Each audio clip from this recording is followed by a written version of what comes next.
بسم اللہ الرحمن الرحیم۔ مجلس خدام الاحمدیہ ہالینڈ کے 29ویں سالانہ اجتماع سن 2024 کا کامیاب انعقاد۔ اللہ تعالیٰ کے فضل سے مجلس خدام الاحمدیہ ہالینڈ کو اپنا 29واں سالانہ اجتماع مؤرخہ 11 تا 13 اکتوبر سن 2024 کو فیئر ہاؤتن میں منعقد کرنے کی توفیق ملی۔ اس سال اجتماع کا موضوع دین کو دنیا پر مقدم کرنا تھا۔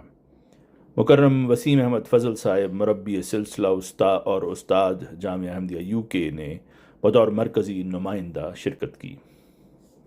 پہلا دن مؤرخہ 11 اکتوبر کو صبح 11 بجے کے قریب خدام کی رجسٹریشن شروع ہوئی۔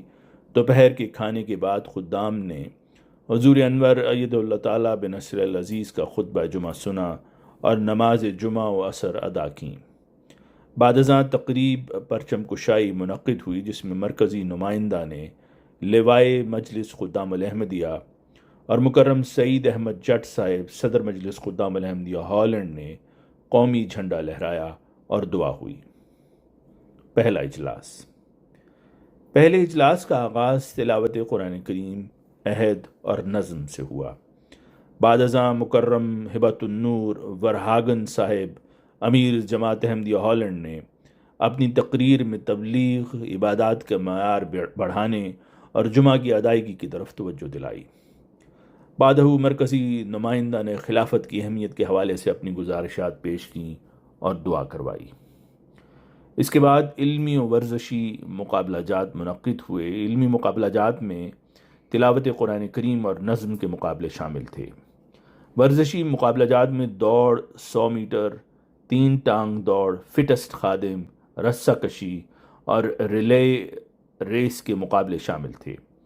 شام کے کھانے کے بعد کیمپ فائر کا پروگرام ہوا، جسے خدام نے بہت پسند کیا۔ نماز مغرب و عشاء کی ادائیگی کے ساتھ اجتماع کا پہلا دن اختتام پذیر ہوا۔ دوسرا دن۔ اجتماع کے دوسرے دن کا آغاز نماز تہجد، فجر اور درس سے ہوا۔ 9 بجے خدام کو ناشتہ پیش کیا گیا۔ اس کے بعد تقاریر کے مقابلہ جات منعقد ہوئے، جن میں اردو اور ڈچ تقریر اور فی البدی تقریر شامل تھیں۔ اس کے علاوہ ورزشی مقابلہ جات میں کک بال اور باسکٹ بال کے مقابلہ جات ہوئے۔ اس کے بعد دوپہر کا کھانا پیش کیا گیا اور پھر نماز ظہر و عصر ادا کی گئیں۔ تربیتی پروگرام۔ نمازوں کے بعد ایک تربیتی پروگرام ہوا، جس میں مکرم نعیم احمد وڑائچ صاحب مبلغ انچارج نے تربیت کے موضوع پر اپنی گزارشات پیش کیں۔ اس کے علاوہ خدام کو نماز با جماعت اور نماز جمعہ پڑھنے کی طرف توجہ دلائی، نیز خوشگوار آئلی زندگی گزارنے کے حوالے سے بھی نصائح کیں۔ بعد ازاں بقیہ علمی اور ورزشی مقابلہ جات ہوئے۔ علمی مقابلہ جات میں پیغام رسانی، کسوٹی، اذان اور مشاہدہ و معائنہ کے مقابلہ جات، جبکہ ورزشی مقابلہ جات میں رسہ کشی اور کلائی پکڑنا کے مقابلہ جات شامل تھے۔ شام کے کھانے کے بعد مرکزی نمائندہ کے ساتھ ہماری زندگی میں جماعت کی اہمیت کے موضوع پر ایک تربیتی نشست ہوئی۔ اس دوران خدام کے سوالات کے جواب بھی دیے گئے۔ دعا کے ساتھ یہ نشست برخاست ہوئی۔ نماز مغرب و عشاء کے بعد خدام اپنی رہائش گاہ کی طرف روانہ ہوئے۔ اس طرح اجتماع کا دوسرا دن اختتام پذیر ہوا۔ تیسرا دن۔ اجتماع کے تیسرے دن کا آغاز نماز تہجد، فجر اور درس سے ہوا۔ 9 بجے خدام کو ناشتہ پیش کیا گیا۔ اس کے بعد ورزشی مقابلہ جات کا سلسلہ جاری رہا، جس میں لانگ جمپ اور کبڈی کا ایک نمائشی میچ شامل تھے۔ مبارک صدیقی صاحب کے ساتھ ایک نشست۔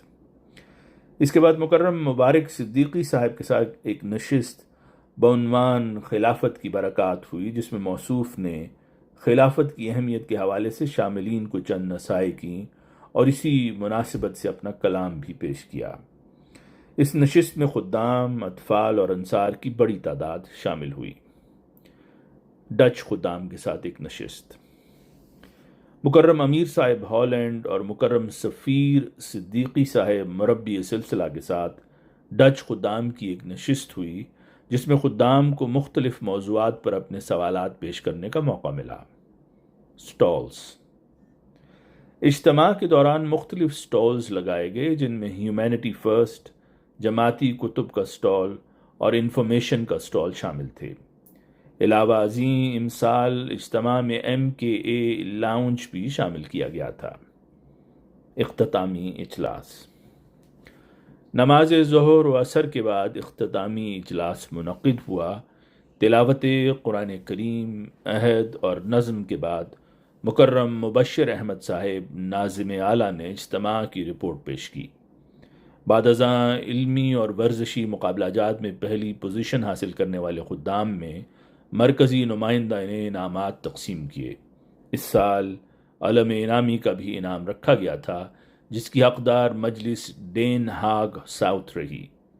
مرکزی نمائندہ کی اختتامی تقریر اور دعا کے ساتھ اجتماع اپنے بابرکت اختتام کو پہنچا۔ اجتماع میں خدام کی حاضری 590 رہی۔ الحمدللہ علی ذالک۔ اللہ کرے کہ یہ اجتماعات خدام کی روحانی ترقی کا باعث ہوں اور تعلق باللہ میں بڑھانے والے ہوں، آمین۔ رپورٹ ترتیب کردہ عدیل باسم صاحب، نمائندہ الفضل انٹرنیشنل۔